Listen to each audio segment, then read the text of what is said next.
चलिए मंगलाचरण करते हैं। तिहुवण तिलयं देवं वंदिता तिहुवणिंद परिपूज्यं वोच्छम अणुपेहाओ भवीय जनानंद जननीयो। बोलिए श्री 1008 महावीर भगवान की जय। आचार्य गुरुवर श्री विद्यासागर समय सागर जी महाराज की जय। मुनि पुंगव श्री 108 सुधा सागर जी महाराज की जय। आचार्य कुमार स्वामी की जय। हम सभी बड़े ही सौभाग्यशाली हैं जो हमें आचार्य कुमार स्वामी के महान ग्रंथ कत्तिगेयाणुविक्खा कार्तिकेयानुप्रेक्षा के अध्ययन का अवसर मिल रहा है। कल हमने इस ग्रंथ का प्रारंभ किया था और पहली गाथा मंगलाचरण के रूप में हमने प्रारंभ की थी। आप सभी से मैंने आग्रह किया था कि इस ग्रंथ का प्रारंभ किया जा रहा है, कोई ना कोई नियम बहुमान की दृष्टि से अवश्य ने। आप सभी के कमेंट्स आ रहे हैं YouTube पर भी और व्यक्तिगत WhatsApp आदि पर भी। ये देखकर बहुत आनंद हो रहा है। निश्चित रूप से यदि हम जिनवाणी का बहुमान करेंगे तो हमें स्वाध्याय का तो फल मिलेगा ही मिलेगा।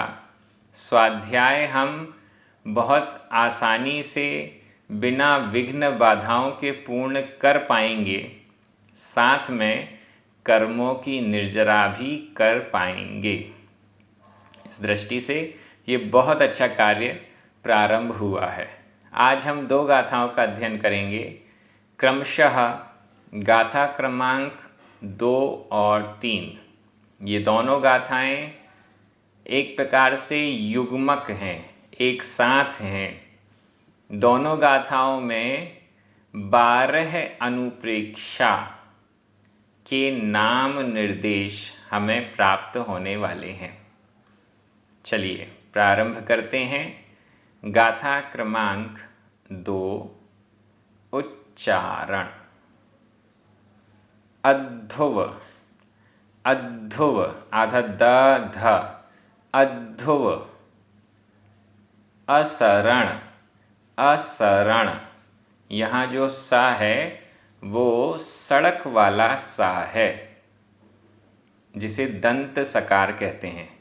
शरण शक्कर वाला शा नहीं, शरण असरण सड़क वाला सा असरण।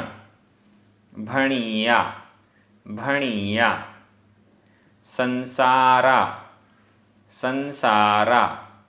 मेघ मर्ण आधणा पुराणा मर्ण। मसुइत्तम आधता पुरता मसुइत्तम। संसारा मेघ मर्ण मसुइत्तम। संसारा मेघ मर्ण मसुइत्तम। आसव आसव। संवर संवर। णामा णामा। णिज्जर आधा पूरा जा णिज्जर णिज्जर। लोयाणुपेहाओ लोयाणुपेहाओ लोयाणुपेहाओ। अद्धुव असरण भणिया अद्धुव असरण भणिया। संसारा मेघ मर्ण मसुइत्तम। संसारा मेघ मर्ण मसुइत्तम। आसव संवरणामा आसव संवरणामा। णिज्जर लोयाणुपेहाओ णिज्जर लोयाणुपेहाओ। बहुत अच्छी गाथा, बड़ी सरल। अर्थ आपको स्पष्ट नजर आ रहा है। 12 भावनाओं के नाम हैं। तो यहाँ सबसे पहले अध्रुव अध्रुव अध्रुव। ध्रुव अध्रुव, ये पहली भावना हो गई। अध्रुव अध्रुव अध्रुव, ध्रुव का अर्थ है नित्य और अध्रुव अनित्य।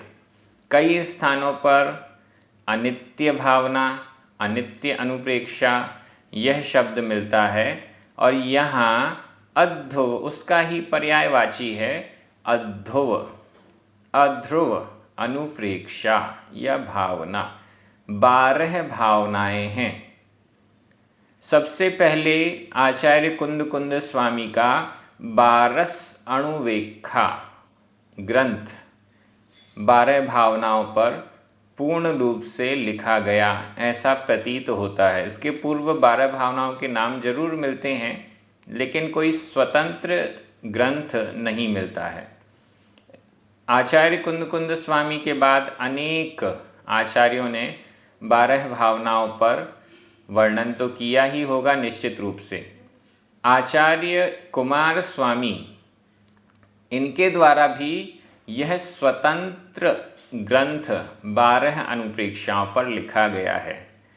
जो 12 भावनाओं का क्रम है वह आचार्य कुंद स्वामी का अनुकरण न करते हुए आचार्य उमा स्वामी तत्वार्थ सूत्रकार, इनका अनुसरण किया गया है।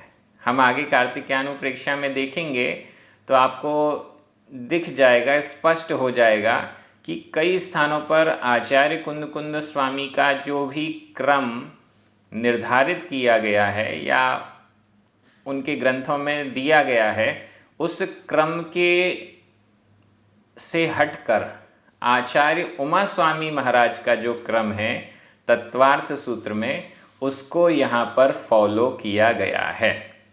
तो इस दृष्टि से 12 भावनाओं का जो क्रम तत्वार्थ सूत्र में आपको मिलता है, वही क्रम यहाँ पर भी देखने को मिलेगा। सबसे पहली भावना अध्रुव, अध्रुव अनित्य, अध्रुव अनुप्रेक्षा या अध्रुव भावना। असरण, असरण दूसरी भावना। अशरण भावना, अशरण, अशरण अनुप्रेक्षा। यहाँ प्राकृत में स एक ही होता है, दंत सकार। जब हम हिंदी पे आते हैं तो हमें शरण, शक्कर वाला मिल जाता है, लेकिन यहाँ पर असरण उच्चारण में हमें ध्यान देना पड़ेगा। असरण ये प्राकृत का हुआ, और जब हम हिंदी या संस्कृत का बोल रहे हैं तो अशरण, असरण, अशरण। 1-2 बार आप उच्चारण करेंगे तो वो पकड़ में आ जाएगा। चत्तारी दंडक में भी जब हम चत्तारी शरणम, तो वहाँ पर भी शरण नहीं शरण, शरण, अरिहंते शरणम ऐसे करके। असरण, अशरण ये दूसरी भावना है। भावना का मतलब है बार बार चिंतन करना, बार बार मनन करना, अपने मन में, अपने मस्तिष्क में बार बार उसी को दोहराना, ये भावना कहलाती है। और जिस चीज़ को हम बार बार अपने मन में दोहराते हैं वह वैसी ही हमारे जीवन में प्रकट होने लग जाती है। हम बार बार अच्छा सोचेंगे तो सभी के प्रति हमारा व्यवहार अच्छा हो जाएगा। अगर हम अपने मन में किसी के भी बारे में बार बार बुरा सोचेंगे तो उस व्यक्ति के प्रति हमारा व्यवहार भी अपने आप बुरा हो जाएगा। इसलिए ये 12 भावनाएं हैं, 12 प्रकार का ऐसा मनन चिंतन जो हमारे लिए अलग अलग कारणों से बेहद जरूरी है।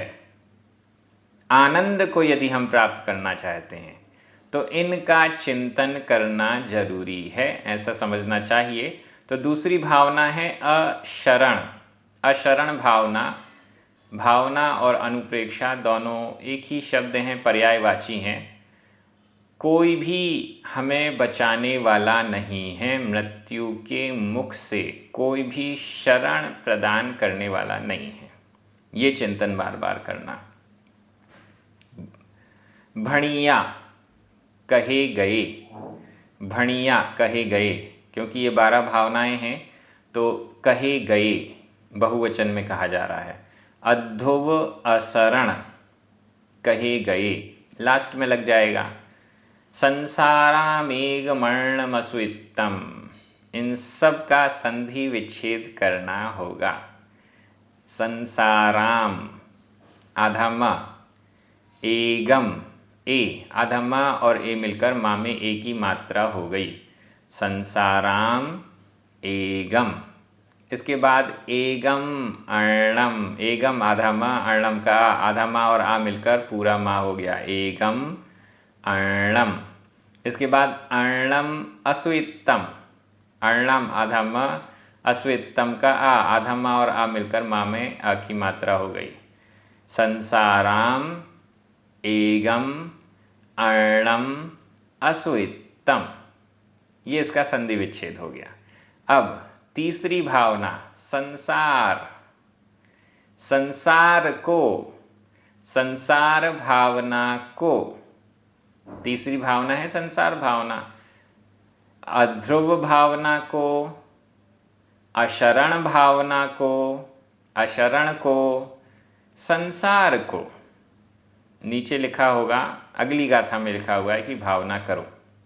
संसार को, वैसे तो यहाँ पर संसारम, रा में छोटे अ की मात्रा और आधा मा या अनुस्वार, संसारम ऐसा होना चाहिए था, लेकिन गाथा में मात्राओं की पूर्ति की दृष्टि से संसारा बड़ा आ कर दिया गया, संसाराम ऐसा कर दिया गया, संसारम की जगह संसाराम कर दिया। एगम चौथी भावना, एगम एकत्व भावना, एगम एकत्व भावना, मैं एक हूँ, अकेला आया हूँ, अकेला ही जाऊँगा, अकेले ही कर्मों को बांधूंगा इत्यादि, यह चिंतन करना एकत्व भावना कहलाती है। एगम एकत्व भावना, पूरा विस्तृत वर्णन हमें इस ग्रंथ में मिलेगा, अभी तो केवल नाम निर्देश हो रहा है। अर्णम, अर्णम अन्यत्व भावना, भिन्नत्व भावना, ये सभी पदार्थ मुझसे भिन्न हैं। एकत्व अन्यत्व, अन्यत्व मतलब अन्य हैं, भिन्न हैं, पृथक हैं, भिन्न हैं, अलग हैं, ये सब जो पदार्थ दिखाई दे रहे हैं वो मुझसे अन्य हैं, भिन्न हैं, ऐसा बार बार चिंतन करना अन्यत्व भावना है। अर्णम, पहली भावना अध्रुव अनित्य, दूसरी अशरण, तीसरी संसार, संसार में दुख भरा हुआ है ऐसा चिंतन करना, चौथी भावना एगम एकत्व भावना, पांचवी भावना अर्णम अन्यत्व भावना, छठवीं भावना असुइत्तम, असुइत्तम असुचित्व, असुचित्व अपवित्रता का चिंतन करना, शरीर की अपवित्रता का चिंतन करना, शरीर का स्वभाव सदा अपवित्र है ऐसा चिंतन करना। असुइत्तम, सुई सुचि, तम त्वम, असुचित्व असुचिता, असुचिता का चिंतन करना, जिससे कि शरीर के प्रति राग ना रहे। असुइत्तम अशुचित्व भावना कहलाती है, ये छठवीं भावना हो गई, अशुचि भावना भी कहते हैं। इसके बाद आसव संवर णामा, नाम वाले, आश्रव और संवर नाम वाले, आसव आश्रव भावना, संवर भावना, आश्रव और संवर नाम वाली भावनाओं को। सातवीं भावना आश्रव भावना, आठवीं भावना संवर भावना, कर्मों का आना इस कारण से होता है, इसका चिंतन करना, आश्रव का चिंतन करना, कर्मों के आने को आश्रव कहते हैं। आश्रव कैसे होता है, आश्रव का क्या स्वरूप है, इससे क्या नुकसान है इत्यादि चिंतन करना आश्रव भावना है। संवर भावना कर्मों का आना रुकना, कर्मों के आने को रोकना, आश्रव को रोकना, ये संवर है। संवर भावना कैसे है, संवर का क्या स्वरूप है, संवर कैसे कैसे होता है, उसके क्या उपाय हैं इत्यादि का चिंतन करना, यह संवर भावना है। तो 7वें और 8वें नंबर की भावना हो गई आश्रव और संवर। आश्रव और संवर नाम वालों को ऋज्जर लोयाणुपेहाओ, ऋज्जर 9वीं भावना, ऋज्जर निर्जरा, निर्जरा भावना, कर्मों के एक देश क्षय को, कर्मों के नष्ट होने को निर्जरा कहते हैं।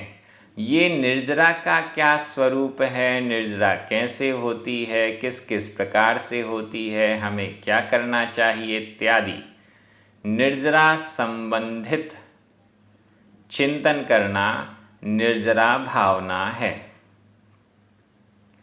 लोयाणुपेहाओ, यहाँ संधि विच्छेद कर लें, लोय प्लस अणुपेहाओ, लोय या में छोटा आ, अणुपेहाओ का छोटा आ, 2 छोटे आ मिलकर बड़ा आ हो गया, लोय अणुपेहाओ।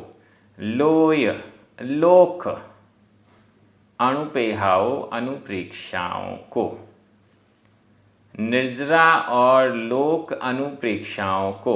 अगली गाथा में आएगा भावो, भावना करो, चिंतन करो, लोक निज्जर निर्जरा अनुप्रेक्षा को, लोय लोक अनुप्रेक्षा को, ये दोनों बहुवचन में चले गए, निर्जरा और लोक अनुप्रेक्षाओं को। अनित्य, अशरण, संसार, एकत्व, अन्यत्व, असुचित्व, आश्रव संवर नाम वाली निर्जरा और लोक अनुप्रेक्षाओं को, जो कि भणियाँ कही गई हैं, उनको आगे वाली गाथा में कहा गया है चिंतन करो, मनन करो। ये यहाँ पहली गाथा का अर्थ हो गया है। व्याकरण की दृष्टि से देख लीजिए, अध्रुव, असरण, इन दोनों में और फिर आगे संसाराम, एगम, अर्णम, अस्वित्तम, इन सब में द्वितीया विभक्ति का एक वचन है। भणिया, आसव संवरणामा और निज्जर लोयाणुपेहाओ, इन सब में द्वितीया विभक्ति का बहुवचन है। भणिया यह भूतकालिक कृदंत का प्रयोग है।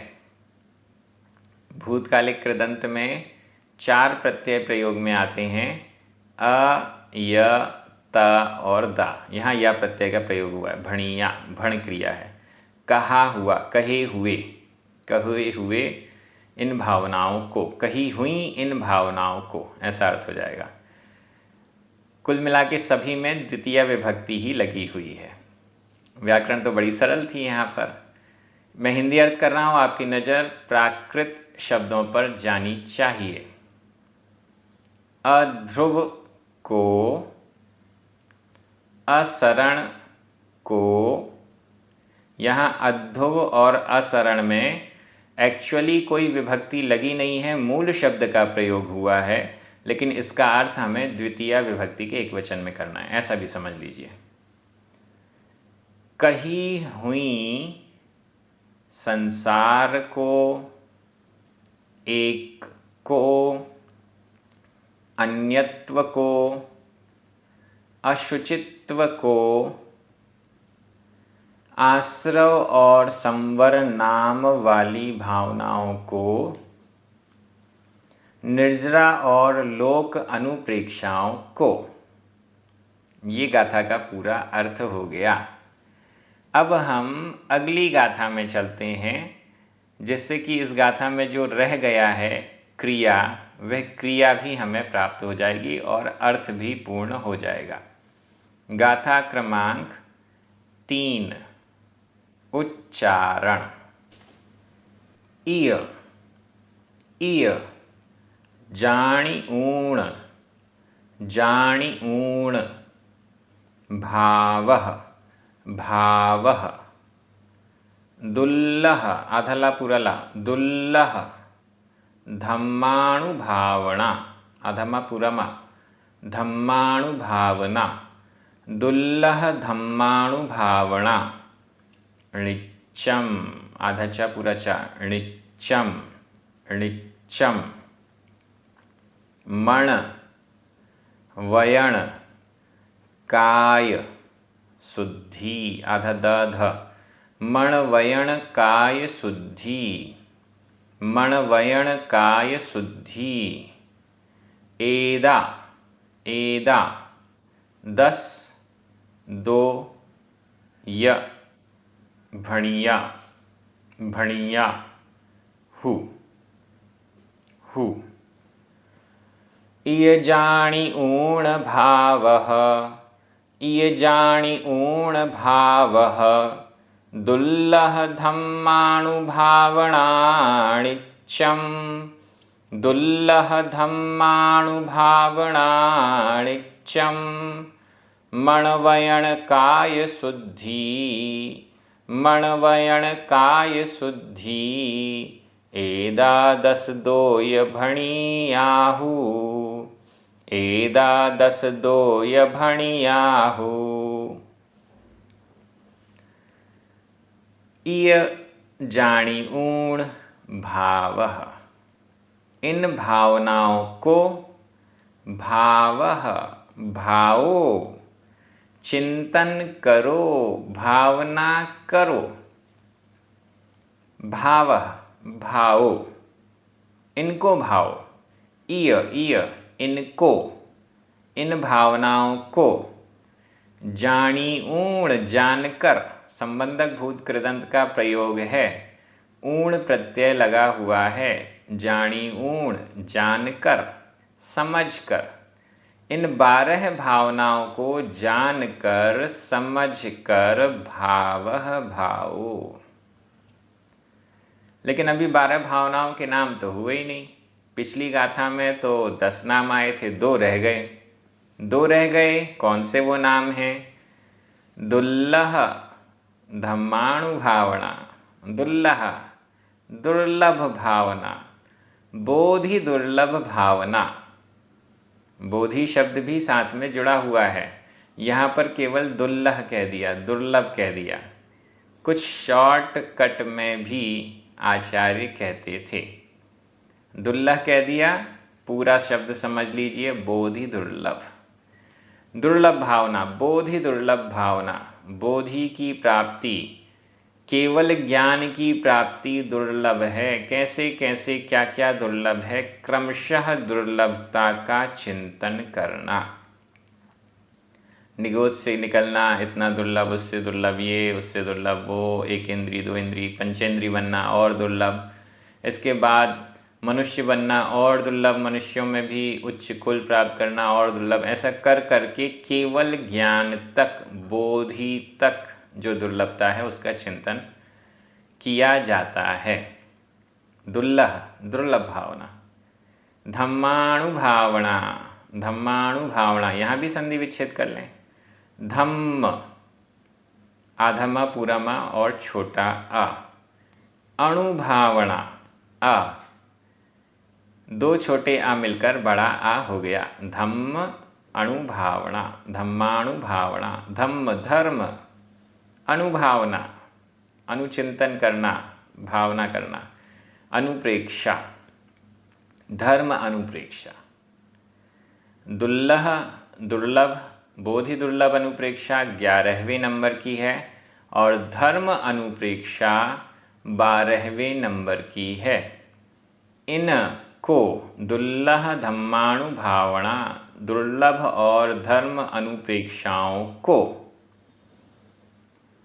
इय इनको, जानी ऊण, जानकर, इनको समझकर, इन 12 भावनाओं को जानकर समझकर।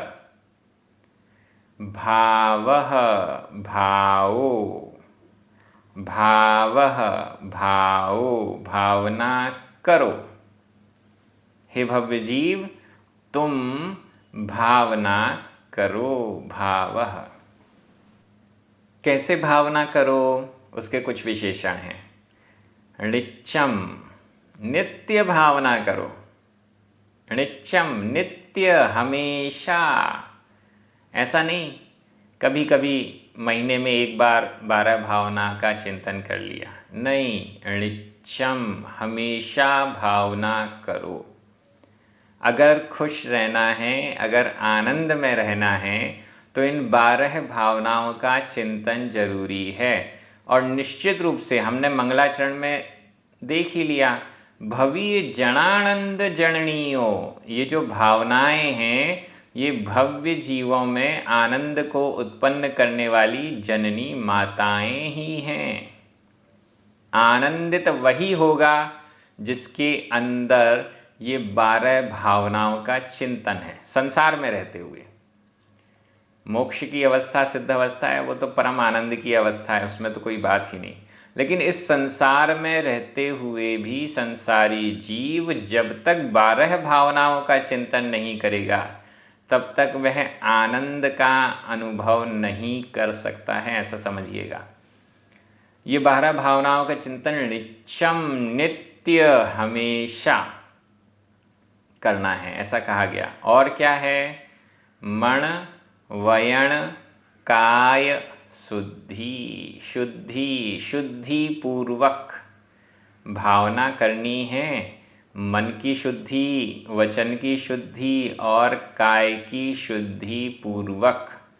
मन में भी शुद्धता हो, वचनों में भी शुद्धता हो और शरीर भी शुद्ध हो, ऐसी अवस्था के साथ इन 12 भावनाओं का चिंतन करना है। वैसे 12 भावनाओं के चिंतन में पहली बार ये शुद्धि शब्द दिखाई दे रहा है। अक्सर लोग कहते हैं भावना तो करनी है, कैसी भी अवस्था हो, कैसा भी हो, कुछ भी हो, चल जाएगा। नहीं, ये भावनाएं हैं, कर्मों की निर्जरा का कारण है। सही विधि से करेंगे तो कर्मों की निर्जरा आदि जो लाभ होना चाहिए वो होगा, और अगर शुद्धि विशुद्धि से रहित होकर करेंगे तो हमें लाभ मिल नहीं पाएगा। मन शुद्ध होना चाहिए। 12 भावना का चिंतन कर रहे हैं, एकत्व अन्यत्व भावना का चिंतन कर रहे हैं, गुस्सा आ रही है, किसी से लड़ाई झगड़ा हो गया है, मेरे मित्र ने भी मुझे अकेला छोड़ दिया, मेरा साथ नहीं दिया, गुस्सा आ रहा है। इस मन की अशुद्धता के साथ यदि चिंतन हो रहा है तो वो चिंतन नहीं है, वो भावना नहीं है, वो तो चिंता है, आर्त ध्यान है। बहुत अच्छा। मन वचन और काय की शुद्धि के साथ। काय शरीर अशुद्ध है, शरीर की अशुद्धि के साथ सामान्य शुद्धि होनी चाहिए। 16 के वस्त्र पहने ऐसा नहीं कहा जा रहा, लेकिन सामान्य शुद्धि मन वचन काय की तो होनी ही चाहिए। तब जाकर चिंतन मनन इन 12 भावनाओं का अधिक फल देने वाला हो सकता है। तो यहाँ तो कहा गया, इनको, इन 12 भावनाओं को जानी ऊण, जानकर, नित्यम, हमेशा, मन वयण काय शुद्धि, शुद्धि पूर्वक, मन वचन काय की शुद्धि पूर्वक, भावः भावो, भावना करो। एदा ये एदा ये कितनी है? 10, 2 य, 10 य और 2, ये 10 और 2 भणियाँ कही गई। ये अनुप्रेक्षाएं 10 और 2 भणियाँ कही गई। सीधे 12 कह देते, अलग स्टाइल है ये। 10 और 2, इसके पहले भी 24 तीर्थंकरों को नमस्कार करते हुए 10 10 2 2 या जिणे, ऐसा कहा गया। 10 10 2 2, 10 और 10 20, 20 और 2 22, 22 और 2 24, 24 तीर्थंकरों को और 10 और 2 भावनाओं को। तो ये एक प्रकार से तरीका है कहने का। 10 भावनाएं पहली गाथा में बताई, 2 भावनाएं दूसरी गाथा में बताई। इन 10 और 2 भावनाओं को, या ये 10 और 2 भावनाएं भणियाँ कही गई। ये 10 और 2 भणियाँ कही गई। निश्चित रूप से, ये निश्चित रूप से भावनाएं 10 और 2 कही गईं। ये 12 भावनाएं कही गईं। इन 12 भावनाओं का ही विशेष वर्णन, विस्तृत वर्णन हमें यहाँ कार्तिकेय अनुप्रेक्षा ग्रंथराज में मिलने वाला है। एक एक गाथा हमारे कष्टों को दूर करेगी, हमारे दुख को दूर करेगी, डिप्रेशन को दूर करेगी, नकारात्मकता को दूर करेगी। पता भी नहीं चलेगा कैसे हमारा जीवन खुशहाल हो जाएगा। तो ये बहुत अच्छा एक अवसर हमें प्राप्त हो रहा है। गाथा का अर्थ हो गया है व्याकरण की दृष्टि से। देखिए, ईय दुल्लह धम्माणु भावना, ये दोनों ही द्वितीया विभक्ति के बहुवचन हैं। ईय में कोई विभक्ति नहीं लगी है, लेकिन अर्थ द्वितीया विभक्ति के बहुवचन में होगा। जाणी ऊण संबंधक भूत कृदंत का प्रयोग है। भावः विधि एवं आज्ञा काल मध्यम पुरुष बहुवचन का क्रिया रूप है। ऋचम मणवयण काय शुद्धि, इन दोनों को ही हम अव्यय के रूप में लेंगे। एदा 10 2 भणिया, ये सभी प्रथमा विभक्ति के बहुवचन हैं। भणिया भूतकालिक कृदंत का प्रयोग है। या और हु ये भी अव्यय हैं। इस प्रकार से व्याकरण हो गई। मैं हिंदी अर्थ कर रहा हूँ, आपकी नज़र प्राकृत शब्दों पर जानी चाहिए। दुर्लभ और धर्म अनुप्रेक्षाओं को, इनको नित्य जानकर मन वचन काय की शुद्धि पूर्वक भावो। ये 10 और 2 ही कही गई। इस प्रकार से 12 अनुप्रेक्षाओं के नाम निर्देश हमें यहाँ पर प्राप्त हो गए हैं। आगे पहली अनुप्रेक्षा अनित्य अनुप्रेक्षा प्रारंभ हो रही है। हम प्रयास करेंगे एक एक शब्द का अर्थ यहाँ किया जाए, सरल से सरल अर्थ किया जाए, जिससे जो नए लोग हैं वे भी समझ सकें। यह क्रम इसी प्रकार से जारी रहेगा। आप सभी बहुत अच्छे से अध्ययन कर रहे हैं। हमारे जो पुण्यार्जक हैं उन्हें विशेष रूप से धन्यवाद। सभी पढ़ने वालों को, प्रचार करने वालों को, नए नए लोगों को जोड़ने वालों को, सभी को बहुत बहुत धन्यवाद। सभी को जय जिनेंद्र है। 9 बार लमोकार मंत्र पढ़ें, जिनवाणी स्तुति करें। सभी को जय जिनेंद्र।